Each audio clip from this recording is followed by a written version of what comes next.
Today we will talk about stereotypes in mental tapes. The word stereotypes comes from two Greek words. Stereo meaning solid, in typos meaning a model. When the word is applied to people, stereotypes symbolizes rigid, repetitive, informalized behavior. Stereotypes are generally negative or bad for a society because they are created or supported by cultures that are prejudiced and discriminatory toward various groups of individuals and various groups of people in our society, in our culture, in our countries around the globe. Of course, the impact is that in adopting, in using stereotypes, people can let their cultures do their thinking for them instead of using factual information or evidence as their guide for day-to-day decisions about other individuals or groups of individuals. So cultures often provide both accurate as well as faulty generalizations about people. Stereotypes become hurtful and ineffective when people use them to discriminate against a person or groups of individuals without considering the current facts or evidence about that specific individual or even group of individuals. The word discrimination takes its root from the Latin word discrimino, which means to divide or separate into a division or category. While discrimination has its positive meaning, in most cases it is used to refer to making judgments about people in their behavior solely based on their unique characteristics rooted on stereotypes or generalizations. So we need to avoid it. Such is the case about people's appearance, about their age, gender, race, and disability discrimination, which can negatively impact many workers in the 21st century's global workplace, in your department, in your teams, and in your classrooms. So what are mental tapes? While watching television programs and learning from various other sources, we absorb certain stereotypical subtle messages into our brain or into our subconscious minds. It is like video recording. You can play it over and over and over again in your mind. That is why we say that stereotypes and prejudices can become mental tapes in our minds. The early learned stereotypes become mental tapes which affect us at three levels: our thoughts, our feelings, and our behaviors on a day-to-day basis.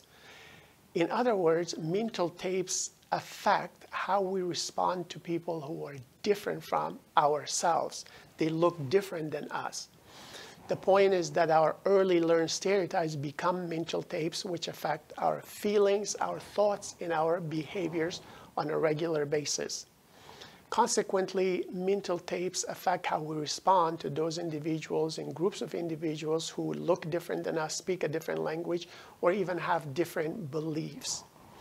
In other words, as a result of years and years of conditioning in our socialization, one can be on automatic pilot in terms of his or her responses and behaviors without considering the current facts or individual differences regarding a person who is different from us. So he or she is on automatic pilot. In other words, the person does not think, just responds. Simply put, going on automatic pilot is responding without thinking, without being conscious of why we do what we do. You go on automatic pilot just like when a baseball is hit right at you. You respond by catching it, even though you were not expecting it. But nonetheless, we react and we respond. We make assumptions when we interact with others based on our previously learned stereotypes. We may still be on automatic pilot, continuing to form new mental tapes and responding inappropriately to those individuals who are different from us based on years of conditioning. For example, as a manager, I had a tendency to predict what my employees were asking and often answer their questions without fully hearing them. This can lead to very, very bad communication habits and major communication problems, not to mention low morale and feelings of not being heard by the employees, obviously due to the manager's way of responding to them. Now, the majority of the time, I was actually correct about their perspectives and their questions. However, the problem was that they did not always feel heard And in some cases, they did not feel fully understood by their manager. On a personal side, I did the same thing at home while communicating with my wife, with my parents, with my family members. For example, when my wife mentioned about her day at work, I would evaluate the situation and often told her how she should do better next time, how she should respond next time. Was she asking for my advice? Obviously not. I was constantly advising, probing, interpreting, and evaluating what was being said, and did it very quickly. I thought that people always wanted answers from me because I was older or a manager and was required to know everything and to do everything really quickly and fast. I was trying to rush things and felt a sense of urgency to do everything quick and fast. I was conditioned as a manager to respond quickly because in the corporate world, time is money. I thought being fast and solving people's problems quickly meant productivity and good leadership. I was wrong. Contrary to my beliefs as an inexperienced manager, I discovered that my paradigm was totally wrong and consequently not very effective, not very efficient, and not good management, not good leadership. So listen carefully and respond based on facts if needed.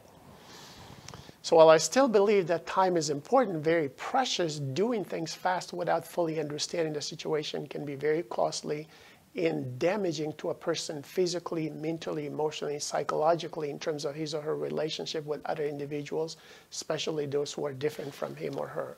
Unfortunately, going on automatic pilot is a conditioned reality for most of us. Fortunately, it can be avoided by being aware of our responses and consciously thinking when we're making decisions. So how do we get off of automatic pilot? Getting off of automatic pilot is a necessity and a prerequisite for good management, good leadership, and obviously being a good professional in general. The goal is to gain more knowledge and skills and to use conscious thinking in making choices about our personal beliefs, about our values, and about our behaviors regarding individuals who are different from us. We need to respond to others based on accurate information.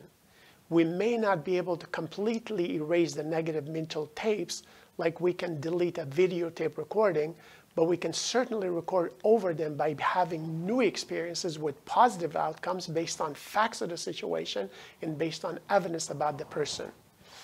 There's a two-step process to getting off of automatic pilot. Number one, we need to become aware of our own thoughts, our own feelings, our own behaviors. Becoming aware sets us up and allows us to choose a response based on facts. The second step is to exercise our freedom of choice and choose our responses based on conscious thoughts. That means I think about the evidence and the facts and then decide.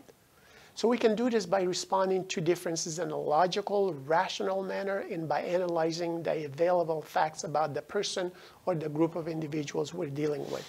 So we all have some mental tapes which affect us subconsciously in our thoughts, our feelings, and our behaviors.